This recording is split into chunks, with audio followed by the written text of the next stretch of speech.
বাপরে বাপ, তুলি নিয়ে তোমাদের এত কমেন্ট, তাই আজকে তুলিটা দেখিয়ে দিলাম। এই দেখো, এই হচ্ছে তুলি আর এই হচ্ছে কালার। আমি আজকে হোয়াইট দিয়ে করব, তো এটা ক্যামেলের অ্যাক্রিলিক কালার। আজকের এই ভিডিওটা স্পেশালি একদম বিগিনারদের জন্য, যারা কিছুই জানো না তাদের জন্য।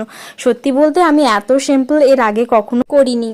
এটা খুব চটজলদি আর খুব ঝটপটি হয়ে যাবে। আর যারা ডিজাইন করতে ভয় পাও বা যাদের হাতে খুব কম সময় থাকে, ডিজাইন করার মতো অত বেশি সময় থাকে না, তারা চটজলদি এটা করতেই পারো। এখনকার দিনে এই পানকলকাটা কিন্তু খুবই ট্রেন্ডে চলছে, সবাই চায় আজকাল পানকলকা নিতে। আর এখন তো আর্টিফিশিয়ালি অনেক পানকলকাও বেরিয়েছে। আমি আমার ক্লায়েন্টদের এই পানকলকাগুলো ফ্রিতেই দিই, আমি এর জন্য কোনো টাকা নেই না। আমার বাড়িতে যেহেতু পান চাষ হয়, তার জন্য কিন্তু আমার পান কিনতে হয় না, আমি আমার বাড়ি থেকেই সমস্ত পানগুলো পেয়ে যাই।